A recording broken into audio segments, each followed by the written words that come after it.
Mis hijos me llevaron a una clínica y dijeron que tenía demencia senil.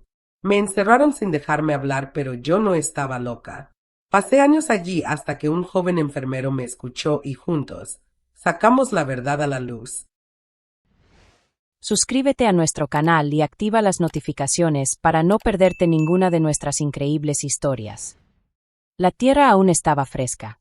Las flores blancas y amarillas, cuidadosamente colocadas por asistentes contratados, rodeaban la tumba como si quisieran maquillar el vacío.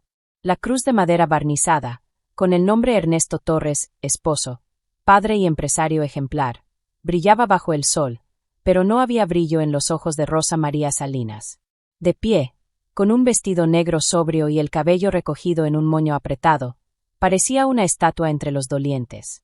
Pero dentro de ella, un río de memorias, preguntas y un silencio espeso le recorría las entrañas.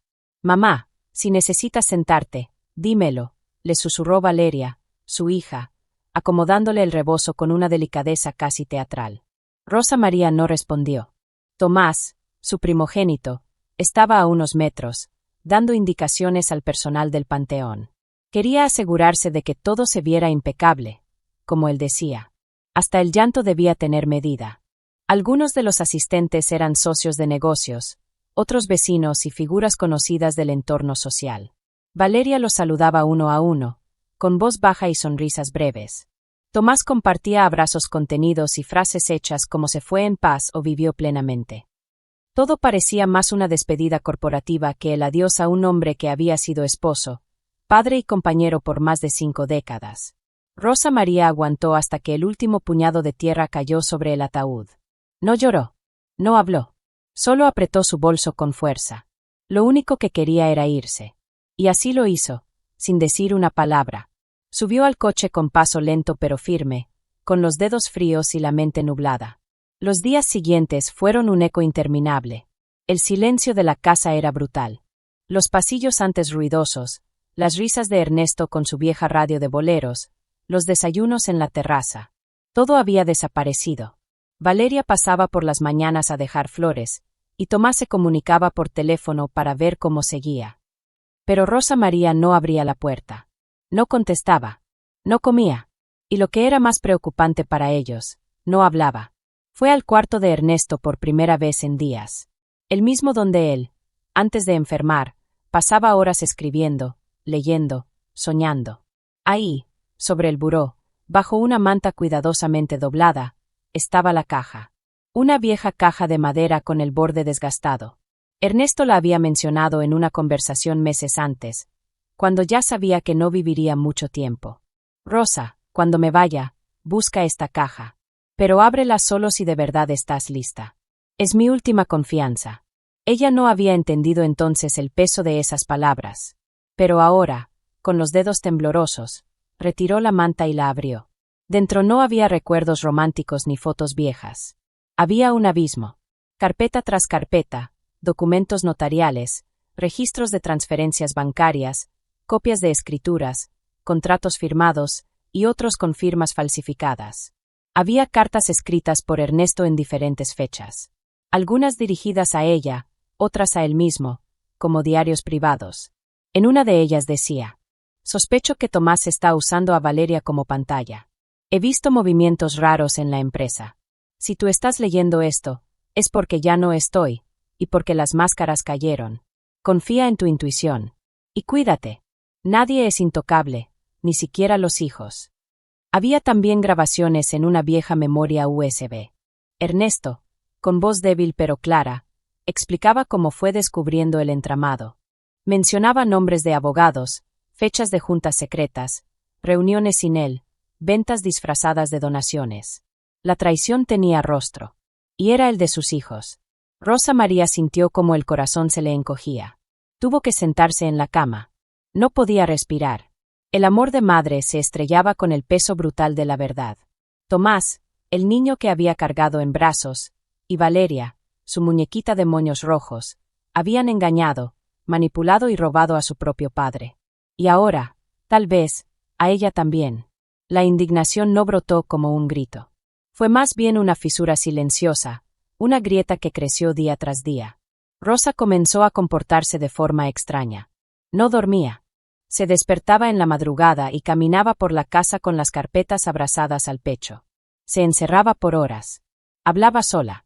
Leía en voz baja como si repitiera las pruebas para convencerse de que no era un mal sueño. Cuando Valeria fue a visitarla y le preguntó si estaba bien, Rosa no la miró a los ojos. Solo respondió: «Estoy cansada», y cerró la puerta. Los rumores no tardaron en llegar. La muerte de Ernesto la afectó mucho, decía Valeria a las amigas de la familia. Ha tenido episodios de confusión, comentaba Tomás en las reuniones del consejo empresarial. Lo decían con el tono de quien lamenta una desgracia, pero debajo había otra intención: preparar el terreno. Con la complicidad de un psiquiatra que Tomás conocía, un viejo compañero de universidad, consiguieron un diagnóstico preliminar. Demencia senil con rasgos paranoides, decía el documento. Suficiente para comenzar los trámites. Alegaron que Rosa María podía hacerse daño o perder el control de sus decisiones. La convencieron con mentiras dulces, que iban a llevarla a un chequeo, que era solo una revisión general. Pero el auto no se detuvo en ningún hospital. Cuando Rosa despertó al día siguiente, estaba en una habitación blanca, impecable. No tenía ventanas con vista al jardín, ni su cama, ni su ropero. Una enfermera le daba los buenos días con una sonrisa profesional. Buscó su bolso, su celular, su caja. Nada. Todo había desaparecido. ¿Dónde estoy?, preguntó con la voz seca.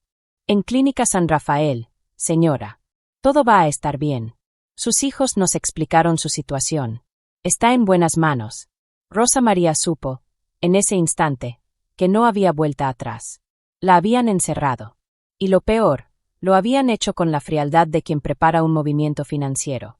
Esa noche, frente al ventanal de su nueva habitación, vio pasar una parvada de aves. Cruzaban el cielo en perfecta armonía, libres, indomables.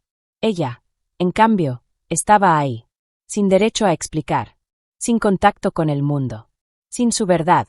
Una lágrima resbaló por su mejilla. «Yo no estoy loca», susurró, con el alma desgarrada. «Yo solo descubrí lo que ustedes quisieron ocultar». Y por primera vez desde la muerte de Ernesto, sintió que lo extrañaba no solo como esposo, sino como único aliado.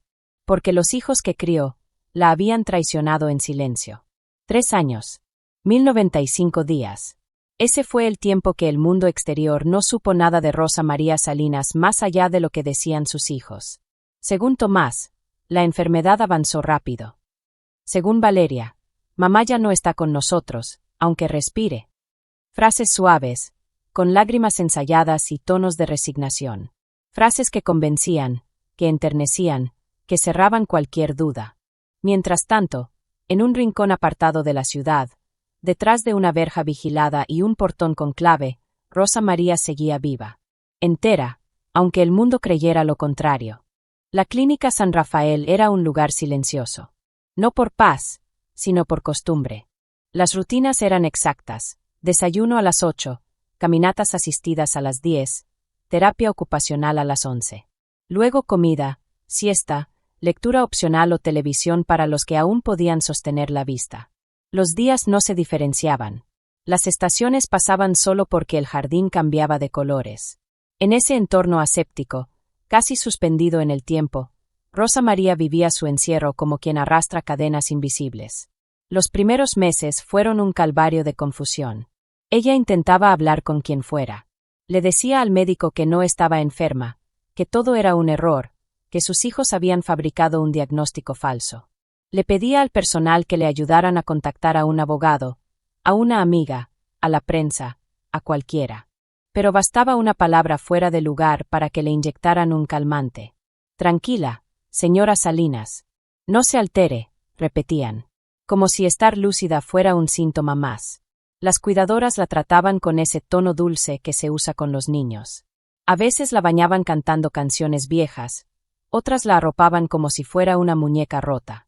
Y aunque lo hacían con ternura, cada gesto era una confirmación más de que la creían frágil, perdida, quebrada. Nadie la escuchaba. Y eso, más que el encierro, fue lo que comenzó a desgastarla por dentro. Durante un tiempo insistió. Escribía notas que luego eran destruidas. Hablaba con otros pacientes, buscando complicidad, pero la mayoría estaba realmente enferma. Otros simplemente no querían problemas. Incluso intentó memorizar números, nombres, direcciones, para no olvidar. Pero pronto entendió que ningún dato serviría si no encontraba primero a alguien dispuesto a creer. Fue entonces cuando decidió callar. No por resignación, sino por estrategia. Comprendió que, mientras todos creyeran que su mente había desaparecido, nadie se preocuparía por lo que hacía. El silencio se convirtió en su única herramienta. Caminaba por los pasillos fingiendo desorientación, pero observaba cada movimiento. Contaba pasos. Memorizaba turnos. Escuchaba conversaciones ajenas, no por chisme, sino por supervivencia. Se convirtió en una espectadora paciente. Una sombra invisible que anotaba mentalmente lo que sucedía en su pequeño mundo.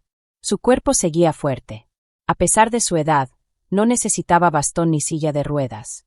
Mantenía la espalda erguida, el cabello bien peinado y las uñas limpias. No por vanidad, sino por dignidad. Rosa María no se iba a permitir desaparecer. Pero su alma, su corazón, su fe, eso sí se apagaban con lentitud. Había días en los que no pronunciaba una palabra. Otros en los que se quedaba sentada frente a la ventana durante horas, mirando el mismo árbol, las mismas aves. Las enfermeras comentaban que era una paciente tranquila. Algunas incluso le tomaban cariño. Pero ninguna se detenía a ver más allá de la etiqueta pegada a su historial. Demencia avanzada. En el mundo de afuera, sus hijos tejían su imperio. Habían vendido la casa de la infancia. La finca donde Rosa María y Ernesto criaron a Tomás y Valeria fue transformada en un centro de eventos. La fachada fue remodelada, las paredes pintadas, las flores cambiadas. Pero en una de las habitaciones, escondida tras una pared falsa, la caja con los documentos seguía existiendo. No la destruyeron. No por culpa. No por esperanza. Sino por conveniencia. Sabían que algún día podrían necesitarla, como prueba de su versión. Las empresas de Ernesto fueron fusionadas, vendidas, renombradas. Tomás se volvió orador invitado en foros empresariales. Valeria fundó una asociación filantrópica en nombre de su madre. Publicaba fotos en redes sociales con frases como "Te extraño todos los días", "Mamá, o aunque tu mente se haya ido, tu amor sigue con nosotros". Hipocresía cuidadosamente editada. Y nadie sospechaba nada. Nadie dudaba de ellos. En la clínica, los días seguían su marcha implacable. Rosa María cumplió 73, luego 74, luego 75. Nadie fue a visitarla.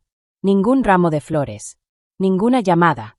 Solo una pequeña tarta con una vela encendida que le entregó una auxiliar con voz monótona. «Feliz cumpleaños, señora Rosa». Ella la miró. No dijo gracias. Solo se quedó viendo la llama temblorosa de la vela. Un símbolo perfecto de su vida, pequeña, silenciosa, pero aún encendida. Si estás disfrutando de esta historia, no olvides suscribirte al canal y darle me gusta al video. Esa noche recordó la voz de Ernesto, clara como un susurro en la oscuridad. No confíes en nadie, Rosa. Cuando lo descubras, guarda silencio hasta que encuentres a alguien que escuche de verdad. Cerró los ojos. Se prometió que ese día llegaría. Era una mañana común. El jardín estaba recién regado, el café tibio, y el cielo comenzaba a cubrirse de nubes. Rosa María estaba sentada en su banco habitual, con las manos cruzadas sobre el regazo y la vista perdida. El murmullo de las hojas era lo único que rompía el silencio, hasta que una voz nueva, juvenil, cálida, la sacó de su letargo. ¿Le puedo ofrecer una taza de té? Ella levantó la mirada. Frente a ella estaba un joven de complexión delgada, piel morena, cabello oscuro y rizado. Su uniforme era igual al de los demás, pero su expresión, no. Había algo diferente. No era condescendencia. No era lástima. Era una pregunta sincera. Una presencia real. ¿Cómo está hoy, señora Rosa? Tardó unos segundos en responder. Su garganta estaba seca. Las palabras no salían fácilmente después de tanto tiempo guardadas. Pero algo en su interior, algo antiguo, intacto, valiente, se encendió apenas como una chispa. No lo sé, susurró al fin. Tal vez, mejor que ayer. El joven sonrió. No como enfermero, no como cuidador, sino como alguien que acababa de ver a una persona detrás del uniforme, detrás de los archivos, detrás de los años. Ella bajó la mirada, incrédula. Luego lo volvió a mirar. Y por primera vez en mucho tiempo, sintió algo parecido a esperanza. Los días en la clínica San Rafael transcurrían con la misma monotonía de siempre. Pero para Rosa María, algo había cambiado desde aquella mañana en el jardín. Ese joven nuevo, Leo, no solo le había ofrecido té. Le había ofrecido algo que hacía años no encontraba en ningún rostro. Una pregunta sin juicio. Un «¿cómo está?», dicho desde el alma, no desde el protocolo. Leo tenía 28 años, delgado, de rostro amable, mirada despierta. Estudiante de enfermería en su último año, trabajaba medio turno para costear su carrera. Era rápido con los medicamentos, paciente con los mayores, respetuoso con las reglas. Pero había algo más en él. Un sentido de justicia que lo empujaba a ver más allá de lo evidente. Y fue esa inquietud la que lo hizo notar a Rosa desde el primer día. En su historial clínico, ella estaba catalogada como paciente con demencia senil avanzada con episodios psicóticos, una descripción que, para Leo, nunca terminó de cuadrar. Observaba cómo Rosa saludaba con exactitud, cómo reconocía nombres de otros pacientes, cómo se sentaba en el mismo banco cada tarde a la misma hora. Había coherencia, había ritmo, había presencia. Y eso no encajaba con la etiqueta médica que colgaba sobre su nombre. Leo comenzó a buscar excusas para coincidir con ella. A veces se ofrecía para acompañarla a la hora del té, otras veces se sentaba cerca en la biblioteca de la clínica y fingía ordenar libros. Nunca invadía su espacio. Solo observaba, esperaba, escuchaba. Rosa, al principio, lo miraba con recelo. Había aprendido a desconfiar de las sonrisas. Muchas veces la habían tratado con falsa dulzura solo para luego encerrarla, medicarla o ignorarla. Pero Leo era distinto. No hablaba mucho, y cuando lo hacía, no le preguntaba lo que todos preguntaban. No decía, «¿Ya comió?», o «¿Recuerda qué día es hoy?». Decía, «¿Qué le gusta leer?», «¿Qué flores le recuerdan a su infancia?», «¿Cómo era su casa antes?». Una tarde, mientras ella estaba sentada en el jardín bajo un árbol, Leo se acercó con un cuaderno de tapa dura y un bolígrafo. «No quiero incomodarla», dijo con suavidad, «pero pensé, tal vez escribir sea más fácil que hablar. Por si quiere usarlo». Ella lo tomó con manos temblorosas. Lo abrió lentamente. Las páginas estaban en blanco, esperándola. Se quedó mirándolo largo rato. Y entonces, sin decir palabra, las lágrimas comenzaron a brotar. No eran de tristeza, eran de alivio.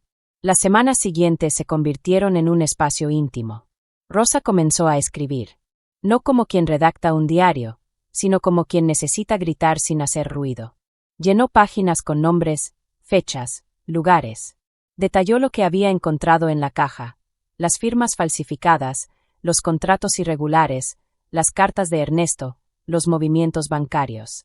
Habló de la caja metálica, de cómo la escondieron, de las miradas frías de sus hijos, de su encierro. Todo lo que había callado durante 3 años, lo dejó ahí, letra por letra. Leo leía cada noche.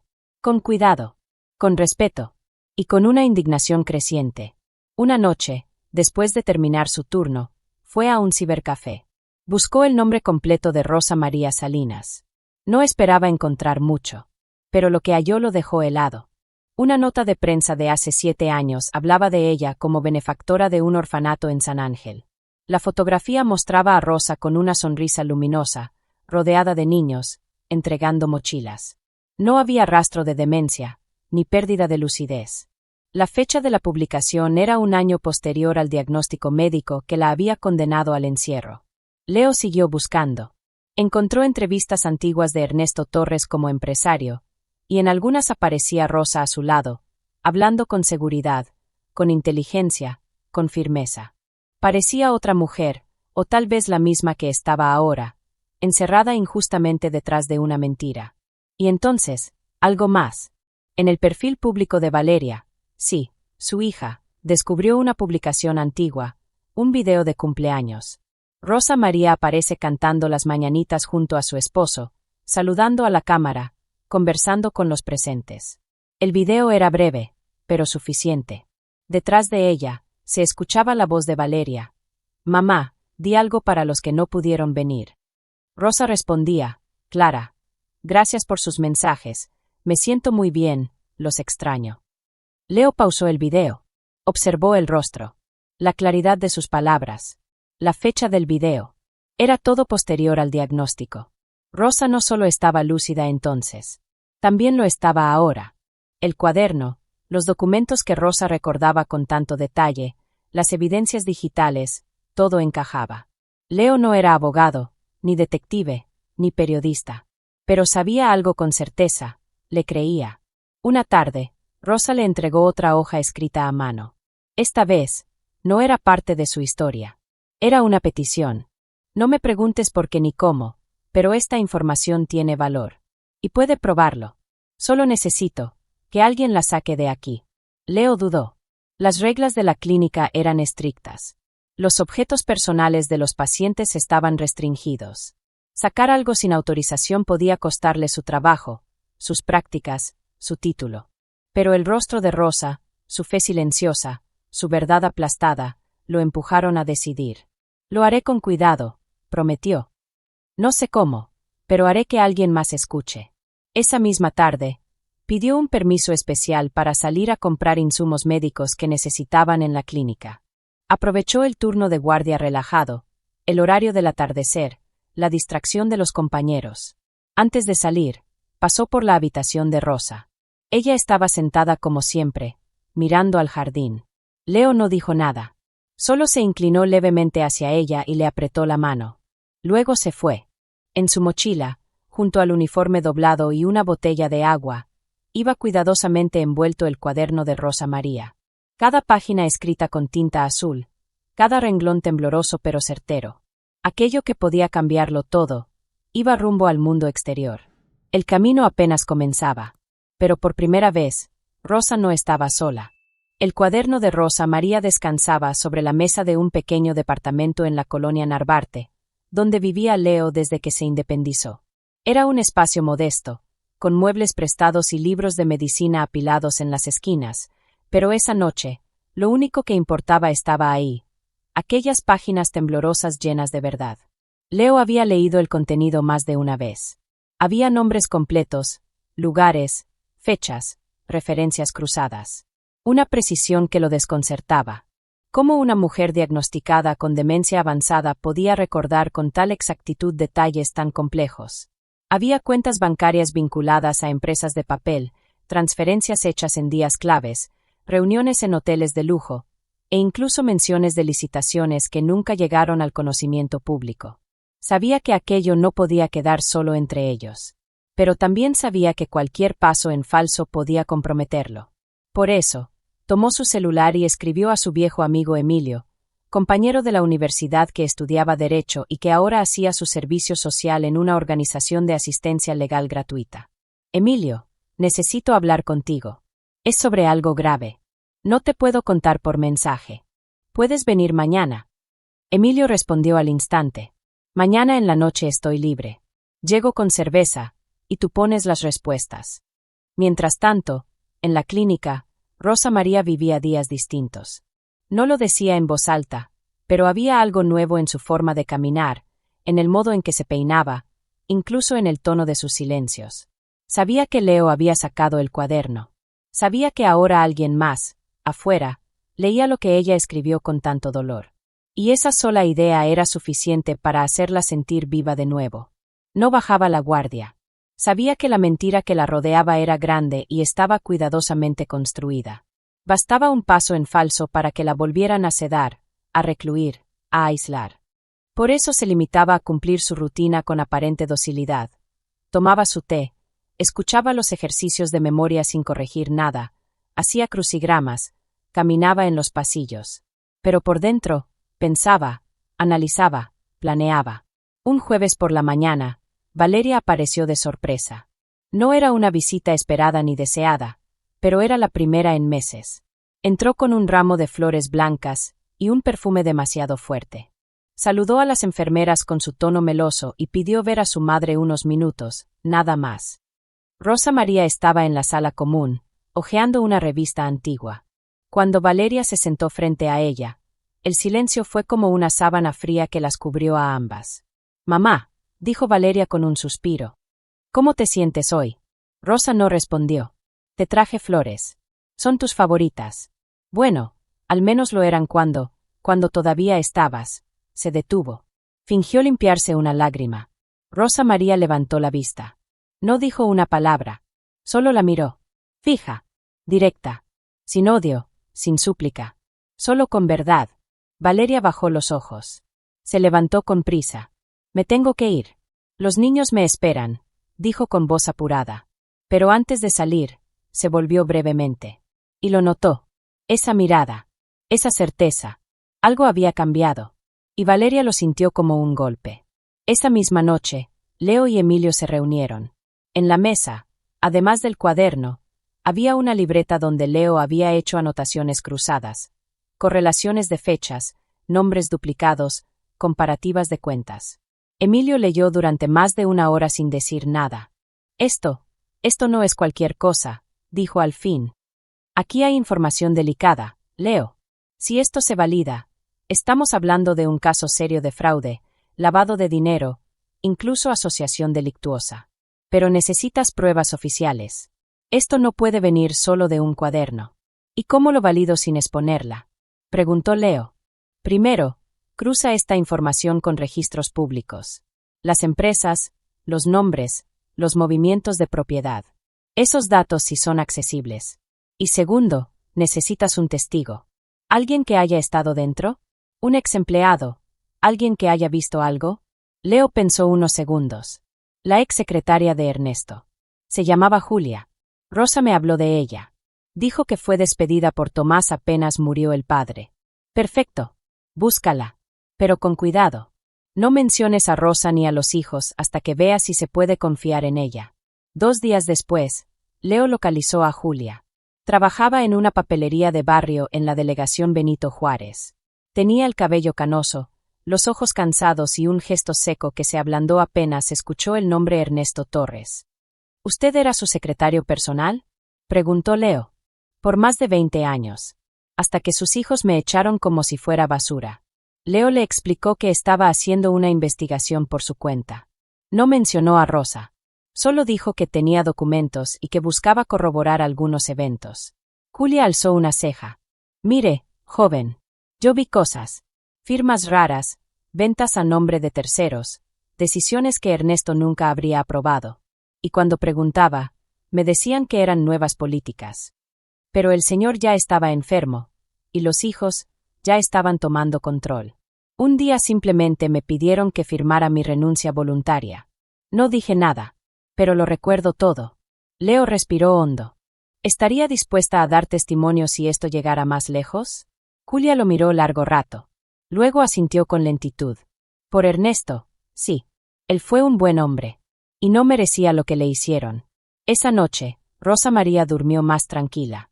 No porque Leo le dijera algo, apenas podían cruzar un par de palabras en los pasillos, sino porque lo sentía. Su intuición, afinada por años de maternidad, traición y silencio, le decía que la verdad se estaba moviendo. Aún así, no se permitió bajar la guardia. Seguía cuidando cada palabra, cada mirada, cada gesto. El miedo a ser silenciada otra vez la obligaba a mantener su alma en pie, como si caminara sobre una cuerda invisible. 3 semanas después, Leo recibió un correo anónimo desde una cuenta sin nombre. El mensaje era breve, sin firma.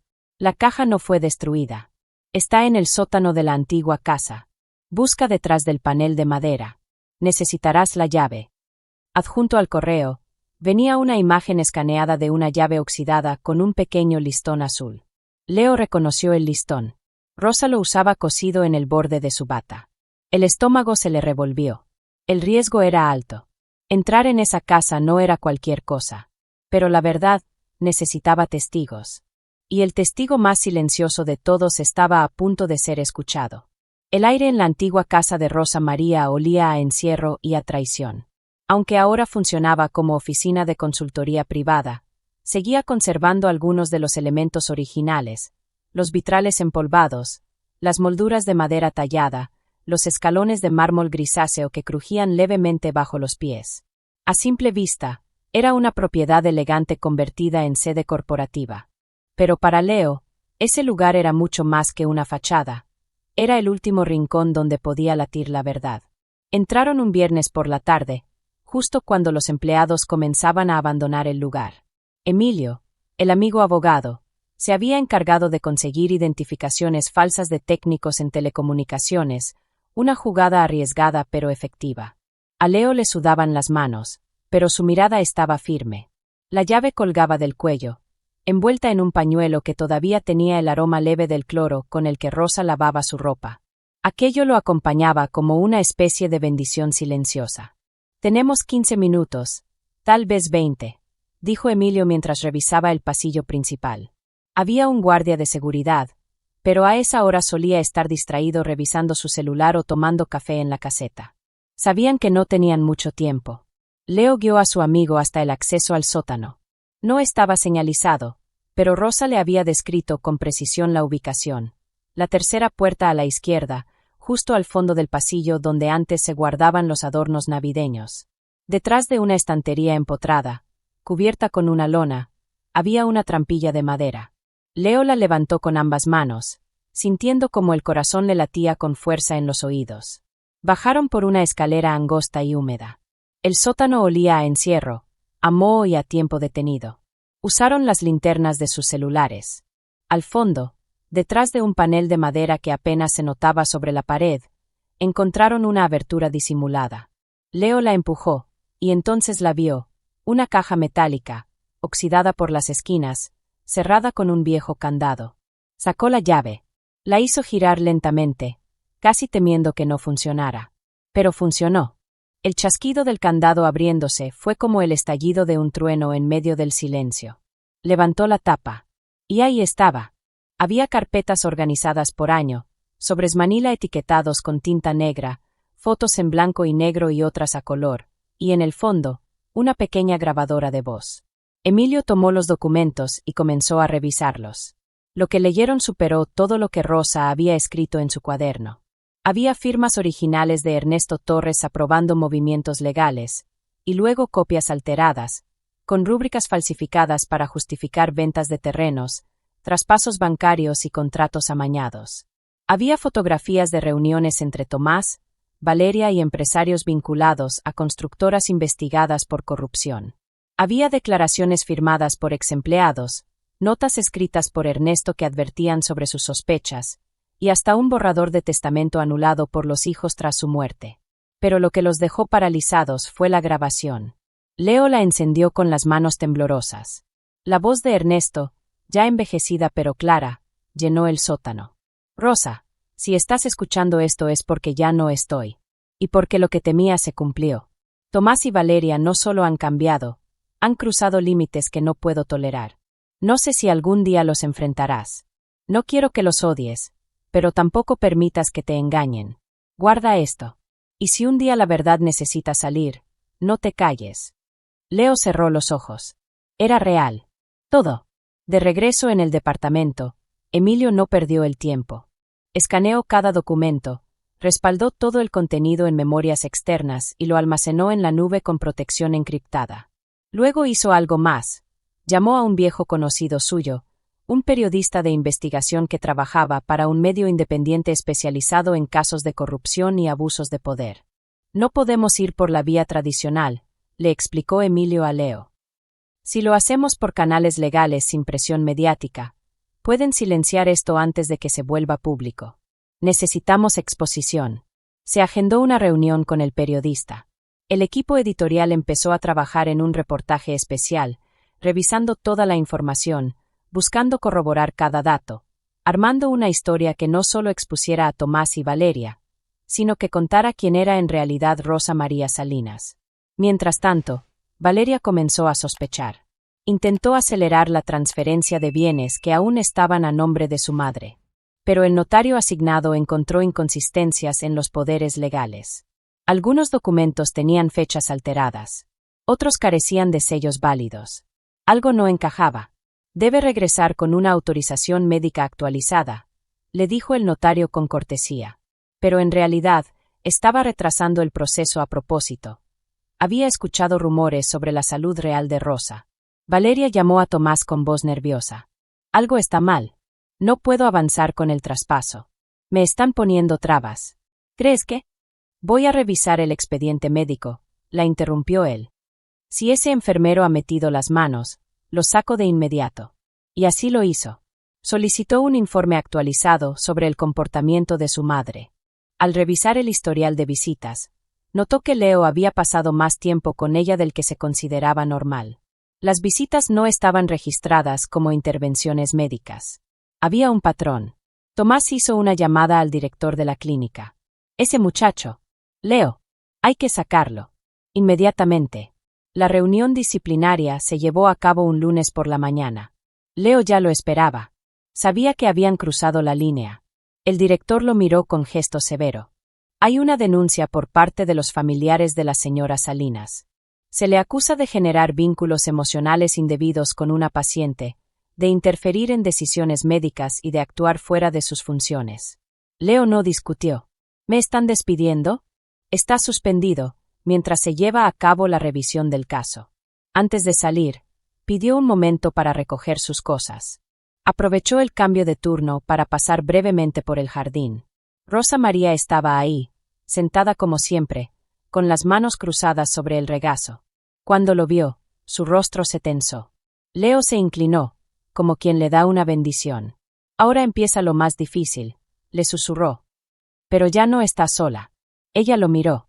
Por un segundo, volvió a ser la mujer que fue, la madre, la esposa, la empresaria, la fuerte. No dijo nada. No tenía que hacerlo. La tarde cayó lenta sobre la clínica. Rosa María regresó a su habitación y se sentó frente a la ventana. El cielo estaba gris, y el viento traía el murmullo de árboles lejanos. Estaba sola de nuevo. Pero ya no se sentía enterrada. Ahora sabía que su voz estaba allá afuera, en manos de alguien que no solo la escuchó, sino que se atrevió a creerle. Y eso, pensó mientras cerraba los ojos, era el principio del fin de su encierro. El país despertó ese lunes con un estruendo que no vino de las calles ni del cielo, sino de las pantallas. A las 7 en punto de la mañana, el noticiero nacional abrió con un titular inusual. Empresarios exitosos implicados en red de corrupción familiar, el caso Rosa María Salinas. En el rostro de la conductora, un gesto de incredulidad se mezclaba con la urgencia de la noticia. Durante los siguientes minutos, el país entero fue testigo de un reportaje que combinaba documentos, grabaciones, entrevistas y archivos. Allí estaban las voces de Ernesto Torres y Rosa María, la historia de una mujer encerrada bajo un diagnóstico falso, la complicidad de un psiquiatra y la ambición desmedida de Tomás y Valeria. Se mostraban extractos del cuaderno, imágenes de la caja metálica y fragmentos de la grabación de Ernesto en la que pedía proteger la verdad. Nadie estaba preparado para lo que se reveló. Las redes sociales estallaron. En cuestión de horas, el nombre de Rosa María Salinas era tendencia nacional. Algunos la llamaban la señora valiente, otros la madre traicionada, y muchos, simplemente, la mujer que despertó al país. Porque más allá del caso de corrupción, lo que conmovió fue la historia de una anciana que, durante años, vivió aislada injustamente, silenciada por quienes más debía confiar. La Fiscalía General anunció la apertura inmediata de una investigación. Las cuentas de Tomás y Valeria fueron congeladas. Las propiedades adquiridas en los últimos 5 años, revisadas. La Clínica San Rafael recibió una orden de inspección por presuntas irregularidades en los procedimientos de ingreso y diagnóstico. El psiquiatra que firmó el expediente de Rosa fue citado a declarar, y no tardaron en salir a la luz otros casos sospechosos. En la clínica, la atmósfera cambió de forma abrupta. El director caminaba con nerviosismo por los pasillos, hablando en voz baja con abogados y personal administrativo. Las enfermeras se miraban entre sí con desconcierto. Algunos pacientes, incluso en medio de sus confusiones, repetían el nombre de Rosa como si fuera un eco que flotaba en el aire. Rosa María fue llamada a una revisión médica externa. El equipo legal de Leo había presentado pruebas suficientes para invalidar el diagnóstico original, y tras un análisis independiente, quedó claro que no presentaba deterioro cognitivo ni signos de demencia. El documento que firmaron los peritos fue corto, pero lapidario. Paciente con plena lucidez, memoria funcional y coherencia en sus relatos. No presenta síntomas de deterioro neurológico. El diagnóstico anterior carece de fundamento clínico. Leo fue notificado de inmediato. Tras meses de lucha, la orden de liberación fue autorizada por un juez federal. La clínica debía dejarla salir sin más restricciones. Ninguna excusa podía impedirlo. La escena de salida fue todo lo que Rosa había soñado en silencio. No hubo cámaras, ni público, ni flashes. Solo ella, caminando con paso lento por el pasillo principal, mientras las enfermeras la miraban con una mezcla de asombro, respeto y culpa. Algunos bajaron la vista. Otros le sonrieron. Una auxiliar le tocó el brazo con suavidad y murmuró: «Perdón, no sabíamos». Rosa no respondió. Solo asintió con gentileza. No guardaba rencor por ellos. Nunca lo hizo. Su batalla no era contra los que obedecieron órdenes, sino contra quienes las dieron. Leo la esperaba en la entrada. Tenía en las manos el abrigo que ella solía usar en el jardín, y un termo de té de manzanilla. «¿Lista para volver?», le preguntó. Ella sonrió. No necesitaba palabras. Era la primera vez en años que alguien le hablaba como persona, no como paciente. Subió al auto y, mientras se alejaban de la clínica, vio cómo el portón se cerraba detrás de ella. Pero esta vez, no la encerraba. La despedía. Valeria y Tomás fueron llamados a declarar ante las autoridades. En público, negaban todo. En privado, sus abogados comenzaban a negociar. Pero las pruebas eran aplastantes. Los documentos, las firmas, las transferencias, los testimonios, nada se sostenía. El juicio fue televisado parcialmente. El país seguía con atención cada palabra. Durante semanas, los medios debatieron no solo la corrupción empresarial, sino el abuso hacia adultos mayores, los vacíos legales que permitieron el encierro de Rosa, y la urgencia de reformar el sistema de tutelas. Rosa María compareció como testigo principal. Vestía un traje sencillo, gris claro, y llevaba el cabello recogido con una peineta de nácar. Cuando subió al estrado, la sala se quedó en silencio.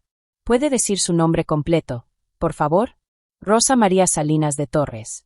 «¿Está usted en condiciones de declarar?» «Estoy más lúcida que nunca». El fiscal le preguntó por qué cree que sus hijos hicieron lo que hicieron. Rosa no acusó. No gritó. No buscó venganza. Solo dijo: «Ellos no me encerraron porque perdí la razón. Me encerraron porque no pudieron quitarme el valor de saber la verdad». La sala entera enmudeció. Algunos periodistas se limpiaron las lágrimas. Otros bajaron las cámaras para poder escuchar con respeto.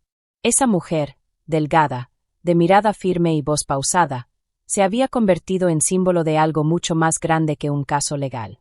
Era la prueba viviente de que el silencio no siempre es olvido, y que la verdad, cuando se siembra con paciencia, florece aunque sea tarde. Rosa volvió a su casa unas semanas después. La propiedad había sido embargada preventivamente, pero gracias a una intervención legal, logró recuperar la parte que legítimamente le pertenecía. No quiso grandes reformas. Solo pidió que la dejaran entrar a su habitación, volver a ver su jardín, recuperar sus libros y su viejo sillón. Leo la visitaba cada domingo. A veces conversaban. A veces compartían el silencio. Otras, él se sentaba a leer en voz alta mientras ella bordaba. No hablaban del pasado, ni del juicio, ni de la clínica. No hacía falta. Había cosas que el alma entendía sin necesidad de repetir. La prensa, poco a poco, dejó de hablar del caso. Como suele pasar, el escándalo dio paso a otros titulares. Pero en los pasillos del poder, el nombre de Rosa María quedó grabado como un antes y un después. Se inició una reforma a la ley de tutela. La clínica fue multada. El psiquiatra perdió su licencia. Y en los círculos de justicia, ella se convirtió en una figura respetada, aunque invisible para muchos. Una tarde de otoño, Rosa se sentó frente a la ventana con su cuaderno en las rodillas. No era el mismo de antes. Este era nuevo, de pasta dura, con hojas gruesas. Comenzó a escribir. No para denunciar. No para quejarse. Escribía para dejar constancia. Para que, si un día alguien más era silenciado como ella, encontrara allí la prueba de que se puede resistir. Escribió con calma, sin apuro. Describió su vida, su amor por Ernesto, su tristeza, su encierro, su redención. No se enfocó en el dolor, sino en lo que la sostuvo, la dignidad, la verdad, y la necesidad de ser escuchada, aunque fuera por una sola persona. Cuando terminó la última página, cerró el cuaderno con delicadeza. Afuera, los árboles crujían con el viento, y las aves cruzaban el cielo en bandada, como aquel día en que todo empezó. Esta vez, Rosa no lloró. Solo sonrió, porque ya no escribía para recordar lo perdido. Escribía para dejar testimonio de lo que nadie quiso ver. Que una mujer mayor puede ser olvidada, pero no invisible. Y que el amor a la verdad puede ser más fuerte que cualquier encierro. La historia de Rosa María no es solo la de una mujer mayor traicionada por sus propios hijos. Es la historia de miles de voces silenciadas por la comodidad del poder, la conveniencia de la mentira o el egoísmo disfrazado de cuidado. Porque el abandono no siempre llega con gritos. A veces se disfraza de diagnóstico, de bata blanca, de frases dulces que ocultan una jaula. Rosa fue invisible durante años. Invisible para el sistema, para quienes decían protegerla, para una sociedad que muchas veces trata a los ancianos como un estorbo más que como un tesoro. Pero no se apagó. No perdió la razón. Mantuvo viva su verdad, incluso cuando todos la negaban. Y bastó una sola persona. Una, que la mirara, la escuchara y creyera en ella. Porque cuando la verdad tiene raíces profundas, ni el encierro, ni la mentira, ni el tiempo pueden arrancarla. Rosa María nos enseñó que nunca es tarde para ser escuchada. Que una mujer mayor puede ser olvidada, silenciada, invisibilizada, pero nunca quebrada. Y que cuando nadie lo espera, incluso en el silencio más oscuro, la justicia encuentra su voz. Muchas gracias por acompañarnos hasta el final de esta historia y por ser parte de nuestra comunidad. No olvides de suscribirte al canal y darle me gusta al video. ¡Hasta luego!